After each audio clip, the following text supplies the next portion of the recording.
$31 billion globally, and that's just the Marvel movies. Superheroes are big business, and they have a massive cultural footprint. But with their ubiquity, what does that mean? I'm Malika Bilal, and this is the Doha Debates podcast.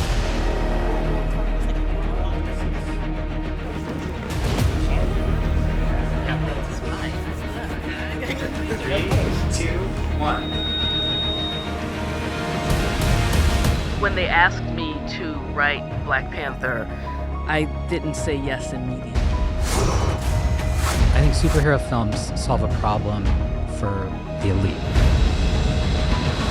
We live in a society that enables the Joker to come out, and nobody's stopping to say, this is actually really wrong. Yeah, it's just causing a whole hurricane in my mind. Our debate today, have superheroes become the moral leaders of our time?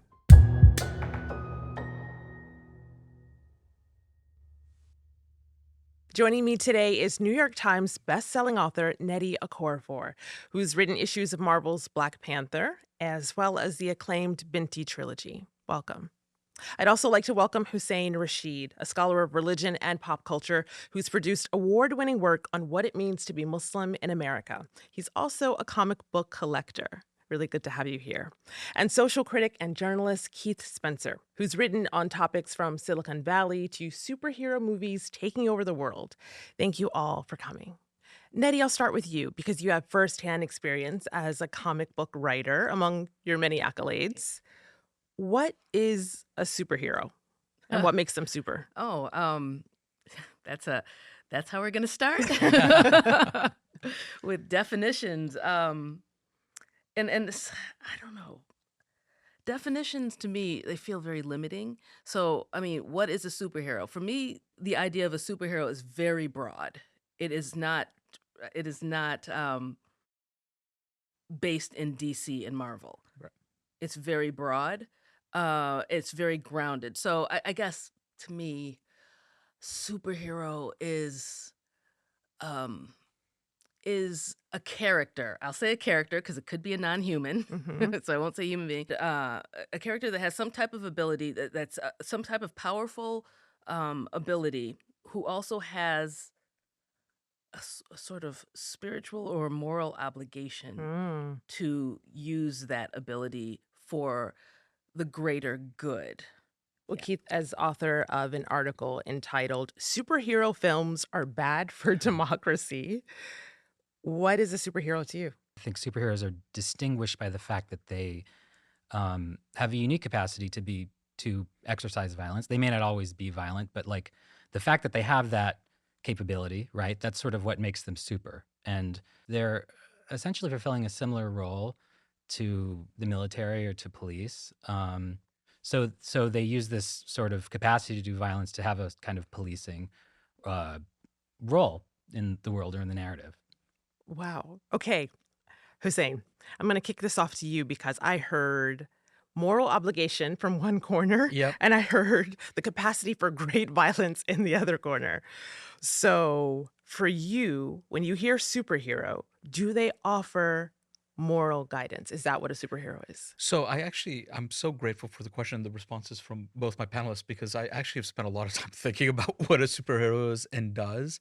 And I think it's really important to distinguish a superhero in a Western Anglophone context versus elsewhere in the world.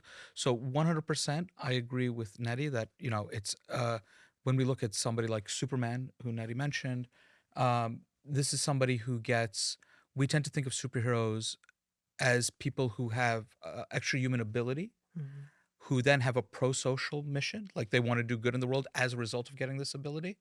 And they often have secret identities, which is, I think, another important part of the secret superhero definition. But when you go to other parts of the world, it's often quite the opposite. It's because people have a pro-social mission that they want to do good, that they get these special powers. And I think one of the better known examples of a hero that would fit this mold in English is the Black Panther, T'Challa, who wants to do good for his community and is thus blessed by this supernatural being, Bast, who then imbues him with the powers of the Black Panther. And I think that sort of worldview we have to take very seriously as well. And I think that speaks then to Keith's point is the idea of the Western superhero having these deep fascistic elements is sort of in there. If you're like, I only want to be, well, you talk about violence, I'm going to think broader about the idea of wanting to push for law and order above all else because they are surrogates for law enforcement. They are surrogates for the military in many ways. And so I think you see both of these things in play at the same time in a lot of the heroes we know in the Anglophone world. Nnedi, he mentioned Black Panther, and of course, I have to go to you as someone who has written for the Marvel comic Black Panther. What's your take on what he just said?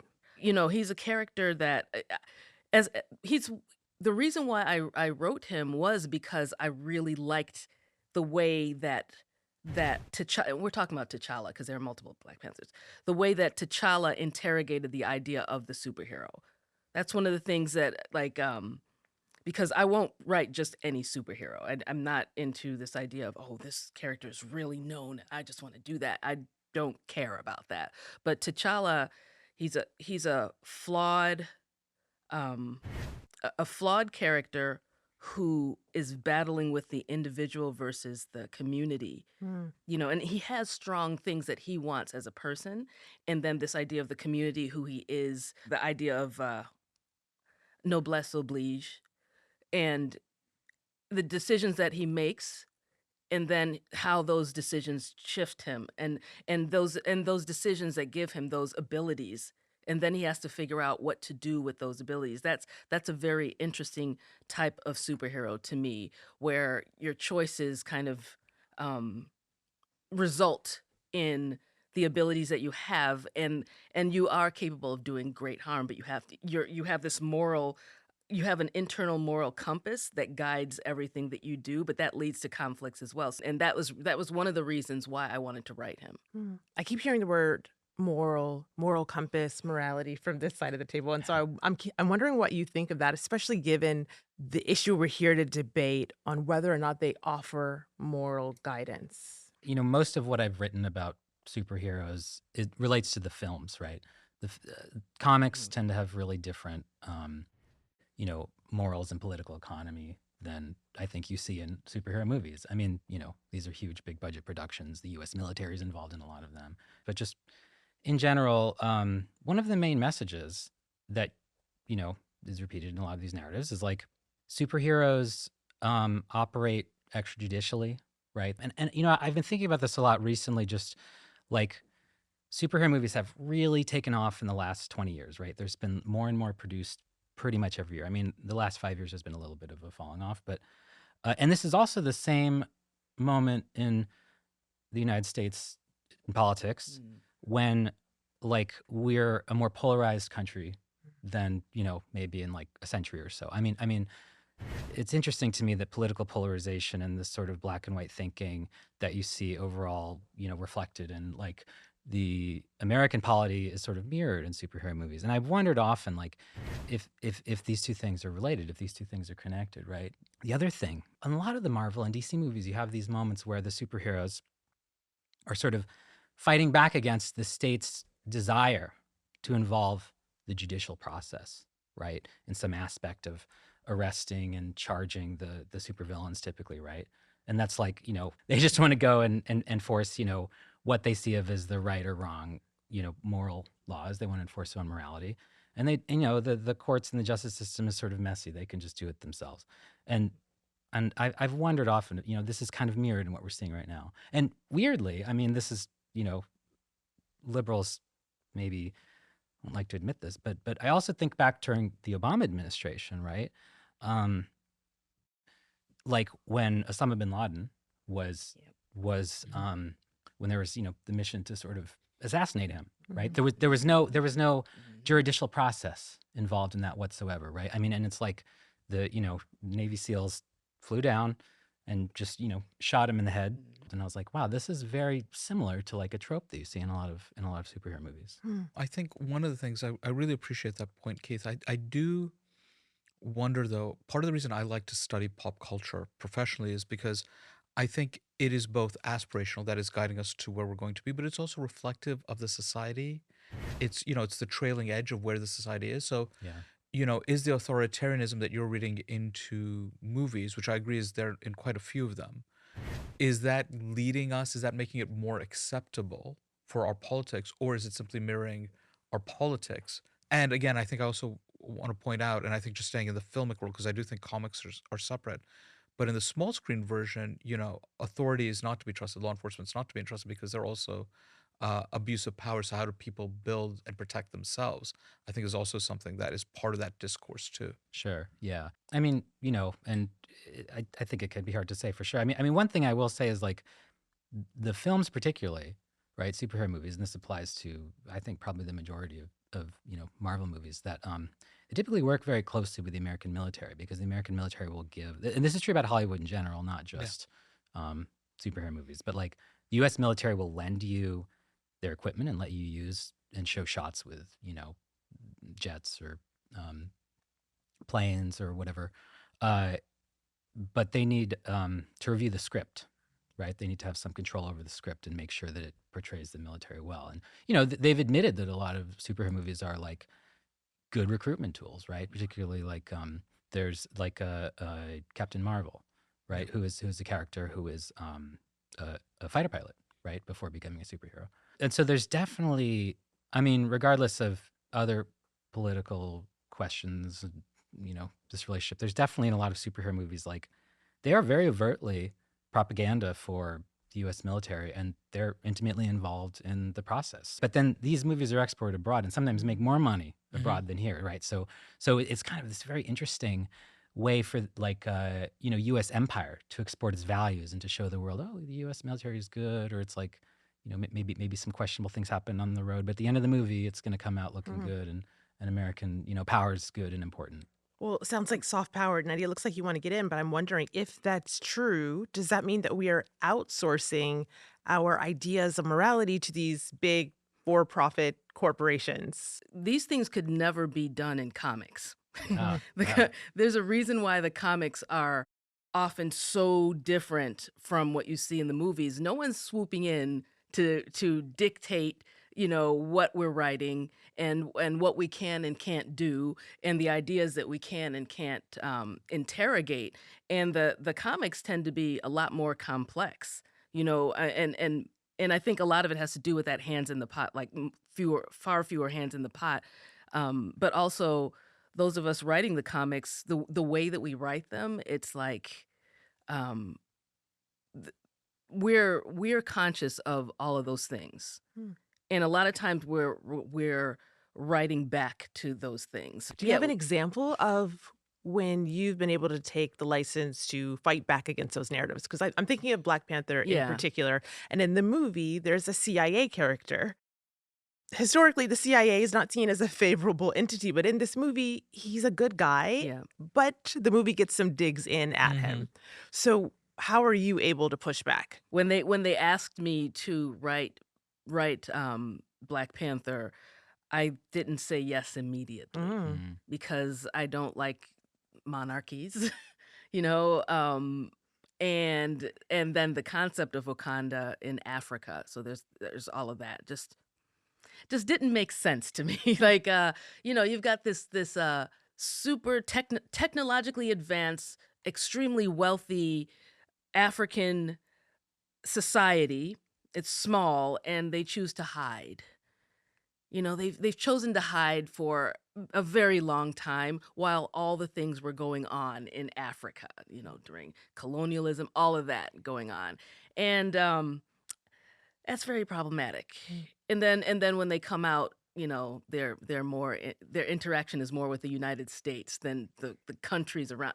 So I had a lot of issues with the ideas that were being pushed through the concept of Wakanda. So eventually, when I decided to write Black Panther, that was one of the reasons I felt like I'm like, okay, well maybe I can try to fix some of these from the inside. And so when in Long Live the King, I had these societies called the mute zones that were outside of Wakanda. I showed more of the Wakandan people.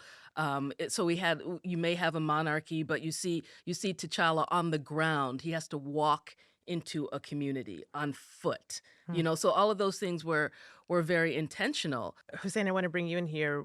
We heard Nnedi say, talk about ideas that are being pushed. And that brings us back to the idea of propaganda and whether or not Yeah. these movies are being used as propaganda. Is that true? Or are there some intrinsic moral values that we can take from superheroes? I think it's really important. One of the earliest comic books after Superman that sort of has this wide recognition is Captain America. Mhm. Captain America starts as Steve Rogers. He's this weakling. He really wants to sign up for the army and fight the Nazis in World War II. He keeps getting rejected. He's accepted to the experimental program. He gets this super soldier formula and becomes Captain America. And the first cover of Captain America is Captain America punching Adolf Hitler. Mhm. Yeah. That's propaganda too. It Mhm. never shows up inside the comic, but it is the cover. Mhm. Because the people who are writing comics at this time Mhm. are people, and this comes back to my question of, is it the leading edge or the trailing edge? Yeah. The people who are writing comics at this time are predominantly Jewish, and they're invested in what's happening in the European theater Mm. and are trying to mobilize people. And so Captain America represents this morality. It's a projection of American morality abroad, of the need to get involved in this war. And I can go into some additional symbolism if we've got time of his costume and all of that. But I think that when we Well, look, don't tease us and then not go into it. okay, fine. What's propaganda about his costume? It's not so much propaganda, but it is, we are looking, the reason that so many Jewish creators are in the comic book industry at this time is because of anti-Semitism in America, right? Mm. These are ghettoized industries. Comic books weren't considered good spaces, so the Jews could have them, Mm. and that's where Jewish populations were pushed into. So a lot of the narrative, but there's a story that comes out of Prague of a figure called the Golem, and this is a story from medieval Europe where to protect the Jewish communities from pogroms, created this being that would come alive at night and protect the community. And on his forehead was written the word Emet, meaning truth. And the golem was supposed to sleep at night, and he didn't. And eventually, the golem starts rampaging because it hasn't slept, Mm. and they have to put the golem to sleep basically by erasing the first letter of Emet. So it says Met, meaning death in Hebrew. Oh, that's great. And but the first, but this, it gets better. It gets better. The first letter Emet, it's written as an E in English, but it's actually Aleph, the first letter Yeah. Oh, in wow. Hebrew. And of course, what is the thing that Captain America has on his cowl is Mm. the A, which stands for America, but also truth, right? If you add the A to Emet or Met, it becomes truth. Wow. Oh, He's standing man. for truth. And there's all sorts of symbolism. Now, whether this is true or not, it's a back reading, it doesn't matter, but this is part of the mythos Hmm. around the character. Mm. And so understanding that there is an embedded morality, there's an embedded cultural memory here that we're reading into it, and there's a projection of a national moral engagement that I think is really important. And I don't think it's coincidental that in 2016, artists recreated that cover, but instead of Captain America punching Adolf Hitler, it was Miss Marvel, the first Muslim superhero in the Marvel universe to headline her own series, punching Donald Trump. And the exact same setup. And I don't think that's coincidental, Mm. right? Because she was introduced a couple of years before. It was a major cultural moment. And as Trump is obviously proposing the Muslim ban, it's the same sort of analogy that people are seeing and investing in, embedding in. So I think that there are, in the comics, you have the ability to tell morally complex stories and people to take moral stands, because these are stories that run over years, Mm. right? Whereas the movies have to be done, I think the latest Hulk movie was just over 2 hours, right? So, but it feels long for a movie, but it's actually not long in terms of storytelling. And so I think the narrative has to be cleaner and sharper. Do you see those moral threads underneath superheroes? Yeah, I mean, I think superheroes, they're very complicated. Like more, like I mean, I have a sort of my specific take that I've written about a bit, but I won't deny that they're very morally complex. I mean, I'm very fascinated by, I didn't know this about originally about Captain America and the elephant stuff. I mean, the funniest irony is that like in the film casting of the first few Captain America movies, like what was that actor's name? Chris, was it one of the Chris's? Well, it's one It of the is one of the Chris's. Chris's. I It's couldn't one of the remember them. I always Chris's. confused them. Well, anyway, but he's like the most Aryan looking dude. I mean, it's Chris really Evans, funny yeah. that Chris Evans. It's really funny that you know, it was originally supposed to be sort of like you know, written as like a sort of Jewish cultural figure trope, given Yeah. that. We haven't really talked about this yet, but something in superhero movies that is definitely bleeding edge and deliberate, and executives have said, is the way that they talk about technology. Right, more technology makes us better. The way to save the world is through technology. You know, we'll get to be a more progressive and democratic world through more technology, right? But if you look at the world, I mean, you know, we're at the most sort of technologically advanced point we've ever been. And actually, there's a huge amount of democratic backsliding in the world. And American inequality is much greater than it was 50, 60 years ago when there was less technology.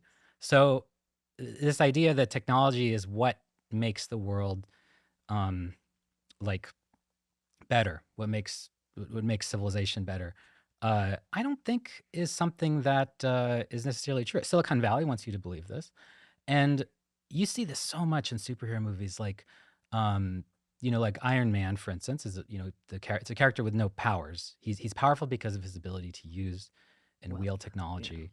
Mm. And in Black Panther, it's like the specific access to vibranium, this sort of you know, like a magical kind of element that has a lot of different properties, and their ability to use this resource and this technology is what makes them sort of powerful.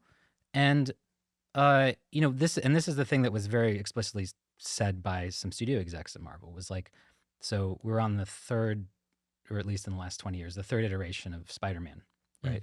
And Spider-Man was originally, you know, he was like working class figure and poor and often kind of scrounging to live, right? Not so with the newest Spider-Man, right? I mean, like he's totally sort of teched out, and he's friends with Iron Man, who sort of gives him unique access to technology, and that's partly what makes, you know, his powers are no longer just coming from his webs that he shoots out of his arms. It's like he has sort of glasses and suit and technology, and he's no longer is really like this impoverished you know, kid trying to scrounge to live. You know, money is not really his concern Hmm. anymore, the way it was in previous Spider-Mans. That sounds so subtle. And yet, Nnedi, I Yeah. wonder what you think the lesson that might be teaching us, because superheroes are frequently the elites. We're thinking Yeah. royalty, Thor, T'Challa. They are billionaires like Iron Man, or like Batman. Batman, Mm-hmm. or like Professor Xavier. Hmm. What should we take from that? The everyday common man, your friendly neighborhood Spider-Man, it cannot be the working class anymore. Is that what we're hearing? Yeah, I mean, that's one of the issues that I've always had with, in particular, superhero movies. You know, the role of wealth. Yeah. I've always had that issue where I'm just it. I'm always feeling like I'm just mentally pushing back. Mm. I'm like, I don't buy this. With the technology always comes wealth, because you can't have the technology without money that you spend to create those things. Yeah. You could just see where this is going and how problematic that is. Like, if we're talking about um, moral ideas in superheroes, whose morals are we talking about? Hmm. Where's that coming through? And then the idea that these characters are beloved. They're beloved by many. So they're like a vehicle for like to push ideas through. It just, yeah, it's just causing a whole hurricane in my mind. Hussein, let's wade through that hurricane. Whose morals are we talking about? Are superheroes a uniquely Western concept, or are they around the world? I think this question of wealth is actually a really interesting way to address that question. So before I say anything, because I don't want it to sound, every billionaire is a policy failure. I just want to be abundantly clear about Get it that. I just said. right. But when we come to the fictional world and we talk about really make believe money, right? I mean, there's no way anybody has this much money to fund the Mhm. stuff that is being funded. But Mhm. it is interesting to me how money is put out there. Everybody Mhm. talks about Bruce Wayne, who's Batman, right? Is this billionaire, sees his parents killed. And, instead of, he does actually invest in one homeless shelter. He does, because his parents did that. But, instead of addressing questions of homelessness and instead of addressing questions of mental health, he plays dress up and beats up people. I think Tony Stark is a similar vein, and I think he's very morally gray. To your point on technology, right?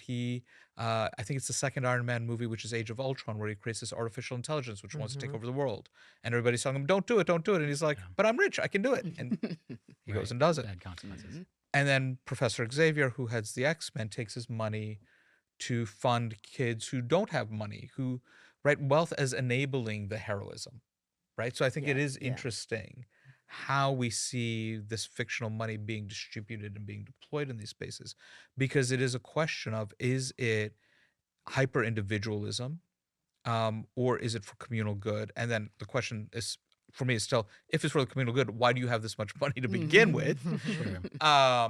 But I don't think these morals are consistent. I don't think they're universal. Mm. I really want to recognize I'm sitting at a table with Nnedi Okorafor, who's written the Binti series, amongst numerous other things, African futurism versus Afrofuturism, right? Like, these are not universal morals. These are very Western. I will say that as a scholar of religion, I have seen how this hyper individualism is tied to hyper masculinity Mhm. Yes. and hyper Yes. wealth. I think to go from Batman, and I think the Christopher Nolan movies as art, as technical, are fantastic, but it is a very dark vision of the Yeah. world that Yeah. enables the Joker movies. Hmm. And here I think it's very much reflecting the society in which we're living in, is that we live in a society that enables the Joker to come out, and nobody's stopping to say this is actually really wrong. Yeah. Right. If we're valorizing that, that begs the question whether or not these superheroes have supplanted religious figures. Superheroes and the supervillains, because you mentioned the Joker, are they our new moral authorities where religious figures might have been once? I think it's always a yes, no, maybe with this, Mhm. simply because when we look at particularly the earlier superheroes, there's so much background that is embedded into these. We've talked a little bit about Captain America, but think about the Superman mythos, right? He's an alien from another planet. He is a child set in a space raft to save a people. Mhm. That is the Moses story. And this Hmm. is, people have interpreted this, but one of the writers, Grant Morrison, I think it was, who took it over, was very explicit, like, no, this is Moses, and rewrote him explicitly through the lens of Wow. Moses. And then with his death and coming back to life, people are like, no, he's Jesus. He's not Moses, right? And so there is this element of mapping on these superheroes onto these religious stories, these pre-existing religious stories. They're part of who we are. They're part of the air we breathe. So of course they're going to get recycled, going to get repurposed, they're going to get remixed. I don't see a problem with that.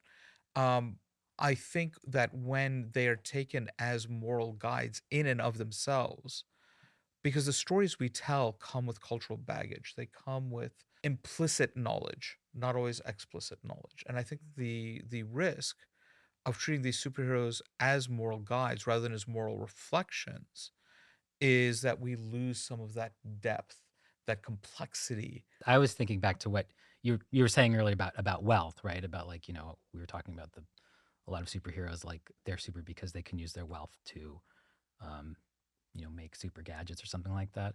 But there's another step in there, right? That I think is a strange omission that you see in a lot of superhero movies, where wealth is the component that makes them super, which is the labor to build their super gadgets Mm. is invisible, Oh yeah. or they do it themselves, or it happens through magic, Mm. or in some cases there is labor producing gadgetry or whatever, but they're very pleased and happy to do it, right? The Christopher Nolan Batman movies, right, are a really interesting example of this, because there's so much labor that would need to go into building the Batmobile, Yep. and that huge surveillance, the huge room they use to do warrantless surveillance Mm. on Gothamites, Hmm. and all his gadgetry, right? It's like, this is tremendous amounts of work, but the only people you ever see doing any work are sort of selfless Butler, and then Batman himself. I will just add one point is, in the Batman universe is also Lucius Fox, who heads Wayne Industries, Hmm. who is actually the person who enables all the R&D to happen. I think he was played by Morgan Freeman in the Nolan movies, and Yeah, yeah, yeah. and You're you right. always There's a have to third. give Freeman his props. Yes. So Yeah, that's Always. true. There's a third. Yeah. I remember when I was writing Shuri, that was something that I thought about a lot Yeah. because she creates all these various types of technologies, which was so fun to write because I got to make up stuff.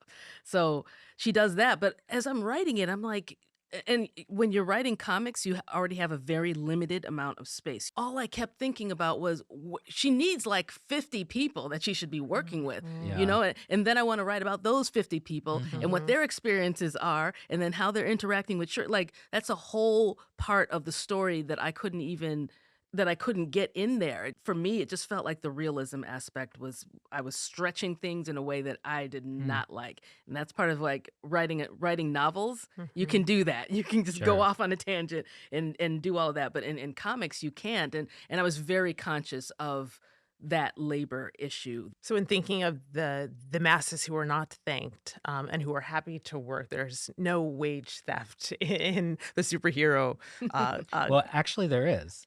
tell. So the only in superhero. This is another. I've written this article called "The Labor Laws of the Superhero Universes," right? Because I think it's so fascinating that different properties, different writers, consistent through history, have the same sort of rules. There is a group allowed to use coercive labor or even slave labor, and that's a supervillain. Right. then right, there's- yeah, they there- always have their minions. There's but then there's an ancillary rule about the supervillain's labor, which is that their morals are so subsumed into their jobs that the superheroes can kill or disable them. Like they're infinitely dispatchable because they are, their morals must be exactly that they believe everything their employer believes. Yeah. So, Nnedi, they're allowed to be collateral damage. That's what I was going to say. Collateral damage. And one of the biggest issues that I have with superhero narratives in general, collateral damage. Yeah. And on the villain, the supervillain side, and on the hero side, the people are always just, Like the masses. yeah, they're unnamed. Mhm. No, they're faceless. They are the people. And they're definitely down here because you've got when the superheroes fight, what is that proverb when two elephants fight, the grass suffers. I mean, yeah. that is very true when it comes to superhero narratives. One of the writers I most appreciate, I'm a huge fan of the X-Men, and for many years it was written by a man named Chris Claremont. And the running joke was that if Chris Claremont was spending comic book panel space writing about a character, you knew they were going to die. Yeah. Right. But you learned Yeah. about them Yeah. before they died. And it was a good world. It was a good reminder that there are people who inhabit this world who are Yeah. collateral damage. Yeah. I wonder if that's always been the case, Hussein, because we know that these stories exist for at least 100 years. And from the early to mid 20th century to the 60s and the 70s to the present, how have these superhero narratives evolved, one might say? How have they changed? And how does that then reflect where we are as a society, as a culture? So there are a couple of things that come into play, I think, that are really relevant for this conversation.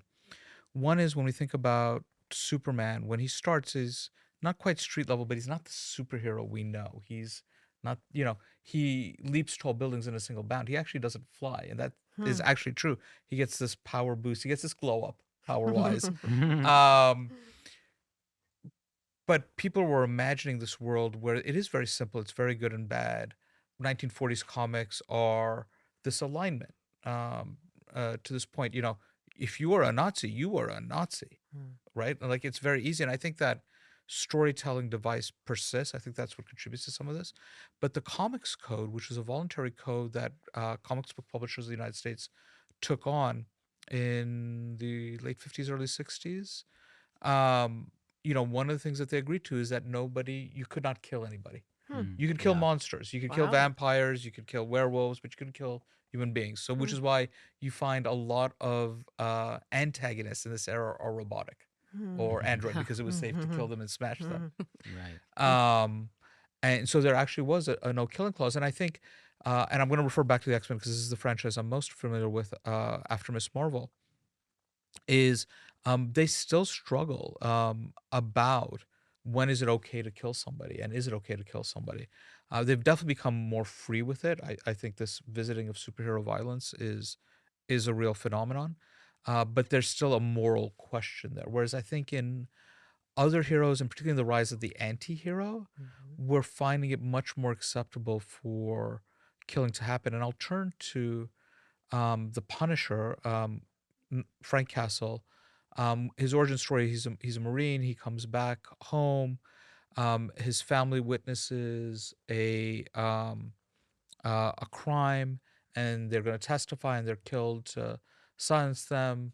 Castle finds out the cops are in the pockets of the mob who are behind the crime, and so he becomes this vigilante. And as the Punisher, he goes out and commits these extrajudicial killings. But he's an anti-hero. He's never portrayed as a hero. He's never a superhero. He never has extra-human powers. I think the anti-hero is somebody who is operating outside any system, um, and who is doing good, but from their worldview, not necessarily for a greater good. I think they do what they do because it makes them feel good, but they're not necessarily doing good. So are they anti-heroes or are they villains? They're villains for me. So then let's talk about the villains, because every good superhero needs a supervillain. And increasingly, they seem to become more and more popular. What does it say about us that these stories are more and more compelling? You know, I have a very specific point of view, but because I've enjoyed this idea of exploring villains. But for me, it's about like I want to say humanizing them, but like I like character development. One thing I cannot stand about villains in your traditional superhero movies is that they're just bad because they're bad. Yeah. For me, it's always about the realism. For me, if I can't believe the story, I don't enjoy the story. So when you have villains like that, I'm not enjoying it. I'm just like rolling my eyes. So this whole thing of exploring villains is intriguing to me because it just kind of it fleshes out their character. It makes them more believable. And I also think that exploring the idea of the villain and fleshing out those characters, I feel is just a really good exercise. It's a really good conversation that society needs to have. Okay, this is a slightly hot take, but I think the reason supervillains, anti-heroes, and superheroes are popular may all come from the same thing, at least in part, which is that we have an increasingly right-wing view of criminality, right? And what I mean by this is like, if you think people are born evil, if you believe that crime is something that doesn't happen because of social reasons, right? Of need or desperation or, no political horizon for somebody, then superheroes and anti-heroes, they're very appealing to you, right? Because you're like, okay, yeah, there's nothing wrong with this sort of, extrajudicial, like super cop type figure because, there's just people out there who are like that, right? But this idea that crime, is not socially determined. I mean, this is easily just disproven by looking at crime statistics around the world, right? Like if there were people who were just born evil and crime was because of that, then every country would have the exact same murder rate, the exact same burglary rate. But you don't see that in the world. I mean, these things vary depending on the social and political nature of and culture of a country. But I think that's all interlinked. I think one of the great retellings of a villain origin story in the comics is of a character named Magneto, who's Professor X's alternating between best friend and arch nemesis. But he's written as a Holocaust survivor, which is what explains what motivates him to be really strident in his defense of mutants. And Greg Pak wrote a series called Testament about what it was like for Magneto growing up during the Nazi period. And you see his family arguing, is violent resistance better? Is agreement, is going along with the flow better? And seeing how these different things play out for different parts of the family, and having Magneto's character, Eric, his alter ego, or his true ego, his true self, watching all of this and realizing that the only thing that stopped the Nazis was violence, like informing his worldview, you're like, oh, that gives me such a deep sense of understanding of who he is that I can sympathize with with him as a person and still question, is violence the right answer? Mm.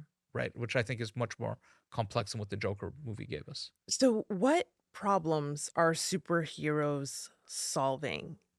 Fighting bad guys, but not, say, fighting systemic racism, systemic poverty, other societal ills and issues. As we've been talking, I've been thinking about other characters and outside of DC and Marvel, and who would they what type of superheroes are they? And one that we haven't really talked about is Hayao Miyazaki's Mm. characters, because when we think about the villain and versus the superhero, those things get muddled, and his stories do that intentionally. So, um, and if I'm thinking about his characters, Nausicaa of the Valley of the Wind, for example, it's not just about like getting rid of the villain. She's a moral character. Like Mm, her arrival changes the people and gives the people hope. mm. So I think that might be something that superheroes can bring to societies that are outside of the usual things. This idea of hope and um and understanding as well. So it really comes back to this definition of superhero. Nnedi, I think you're the winner for giving us the first note of optimism of this conversation. I heard hope, I Thank heard you. optimism there. So I'm going to pivot to you, Keith. Ugh. What do superheroes give us? I think superhero films solve a problem for the elite, for the ruling class, right? Which is how do we how do we popularize a kind of ideology that, lets us maintain our control and our hegemony, right? And, how does political change, how does social change happen in the superhero film universes? It happens from above. It doesn't happen from below, right? And this is contrary to how politics works everywhere else in the real world, which is that all sort of mass movements, civil rights movements, they start from below. But in the super universes, this is always how it works, right? It's like big social change happens because of like, the fights between the villains and the superheroes, or they sort of unilaterally decide how to change or affect the world. Everybody else is just sort of like set dressing. Or you're a sort of hapless, custodial employee at LexCorp or whatever who just gets beaten up and killed for being involved in Lex Luthor's project. When it comes to the problems that they're solving, Hussein, do you see an evolution in these stories from a more optimistic past to perhaps a more dystopian future, postmodern um, grayness, if Mm. you will? I think when we talk about superheroes, I would focus, rather than the movies, I'd focus a little bit more, excuse me, I'd focus a little bit more on the comics, where you do have this, I don't want to say bifurcation, but an acknowledgement that there are heroes that are fighting these world ending events, Yeah. robot invasions, planet eating monster, whatever it is, and the street level heroes. And the heroes that are facing, the robot invasion are not actually looking at systems. The street level heroes are the ones who are looking at systems. I think Miss Marvel, her TV show, she has this, she's a Muslim, and it's a critique both of the surveillance state that's being pushed against Muslims. But in the comic book, she actually talks about affordable housing, and that actually becomes a huge part of her life in Jersey City. And so I think you do see these characters dealing with systematic issues. Now, whether they come to resolution or not, I don't know. But the fact that they acknowledge them, they say this is how people are really dealing with them. I think you do get some on the ground level, I think is really important. When you understand complexity, when you understand the systematic work that needs to be done, then that opens up the space for solutions. But whereas if you're like, this is good, this is bad, then you're always looking for the good thing to cancel the bad thing.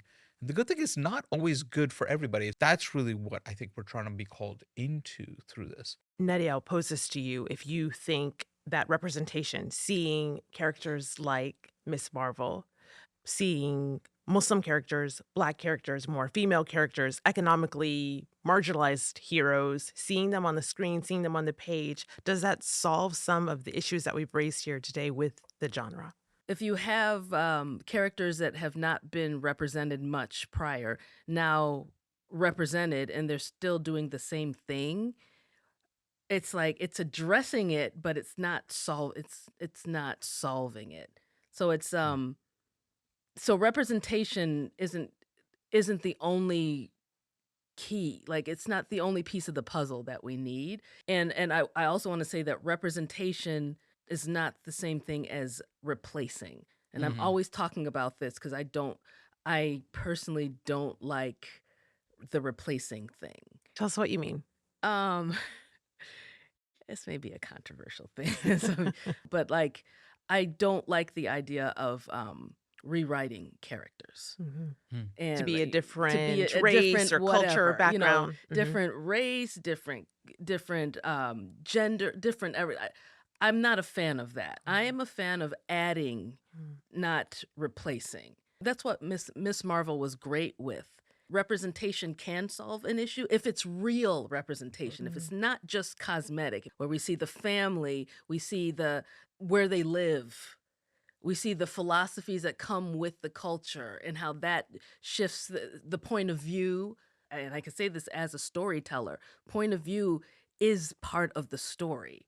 It changes the story, it shifts the story. So in these ways we can start kind of addressing things and telling more stories. And I keep talking about broadening this idea of what a superhero is. I think that will add to that effect. Keith, Hussein, Nnedi, um, if you will allow me a pun, this conversation has flown by faster than a speeding bullet.